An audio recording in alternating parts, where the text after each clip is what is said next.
कब तक अपने टूट चुके कल का बोझ उठाते रहोगे? कब तक अपने अंदर के शोर से भागते रहोगे?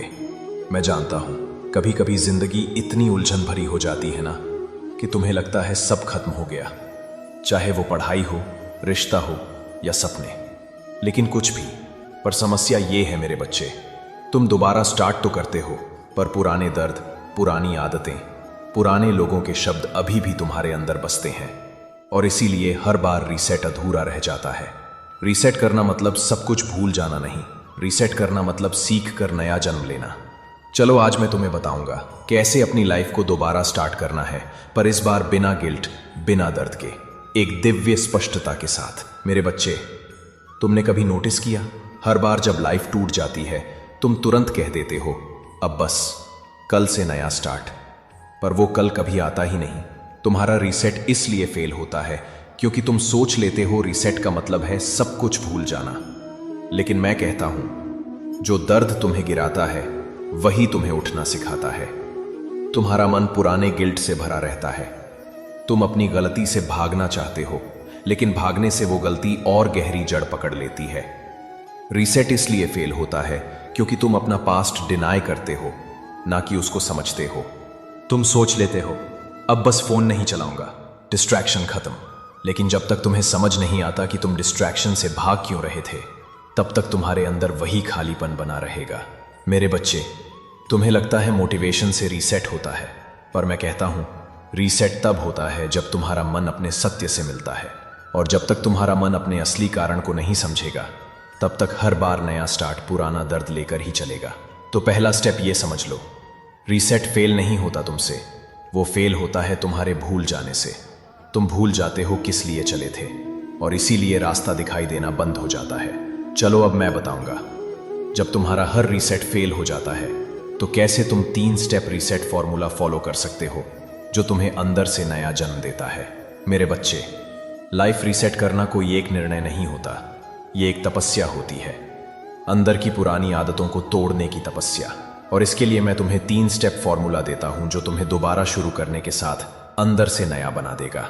स्टेप 1, बिना शर्म के स्वीकार करो। सबसे पहला कदम, अपनी गलती, अपनी कमजोरी, अपने पास्ट को स्वीकार करो। शर्म से नहीं, समझ से। जब तुम अपने गिरने से भागते हो तो तुम्हारा दर्द तुम्हें दोबारा खींच लेता है। लेकिन जब तुम कहते हो हां माधव, मैं गिरा था पर मैंने सीखा भी, तब तुम्हारा दर्द शक्ति बन जाता है। मुझे याद रखना मेरे बच्चे, जो अपनी गलती एक्सेप्ट करता है वो अपनी डेस्टिनी रीराइट करता है। स्टेप 2, धर्म से पुनः जुड़ो। तुम्हारा हर रीसेट फेल होता है क्योंकि तुम्हारा क्यों कमजोर होता है। धर्म का मतलब सिर्फ रिलीजन नहीं, तुम्हारा इनर रीजन है।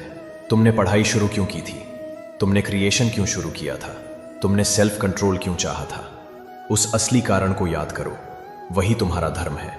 जब तुम अपने रीसेट को अपने धर्म से जोड़ते हो तो तुम्हारा हर एक्शन मीनिंगफुल बन जाता है। फिर अनुशासन जबरदस्ती नहीं लगता, वो भक्ति बन जाता है। स्टेप 3, छोटा शुरू करो पर पवित्र भाव से। मेरे बच्चे, लोग रीसेट करते ही सब कुछ एक साथ बदलना चाहते हैं। सुबह 4 बजे उठना, फोन डिलीट करना, डाइट बदलना, और 3 दिन बाद गिर जाते हैं। लेकिन मैं कहता हूं नया जन्म एक सीड से होता है, तूफान से नहीं। बस एक छोटी आदत लो, लेकिन उसमें अपना पूरा प्रेम, पूरा श्रद्धा डाल दो।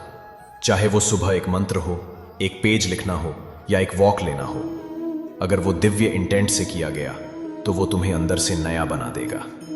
तुम्हारा रीसेट कृष्ण के साथ तभी होता है जब तुम अपने पास्ट को मिटाते नहीं, उसे पूजा की तरह समझकर एक नया स्टार्ट बनाते हो।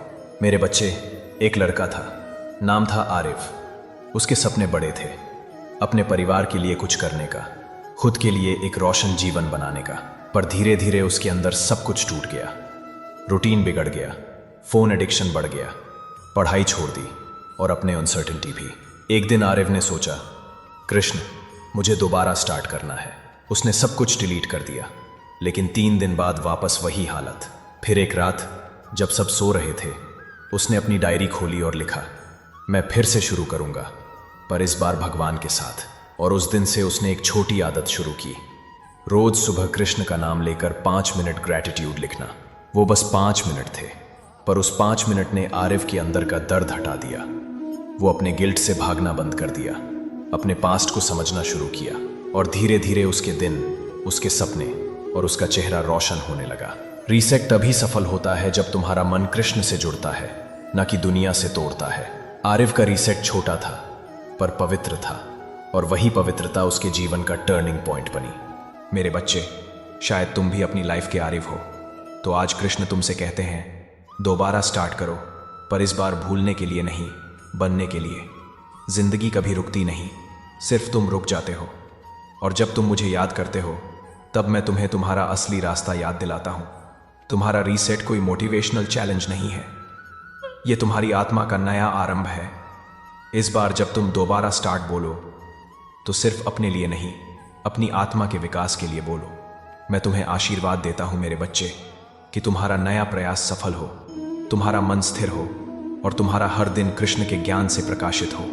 याद रखना, मैं तुमसे दूर नहीं गया, तुम बस अपने अंदर से मुझे सुनना भूल गए थे।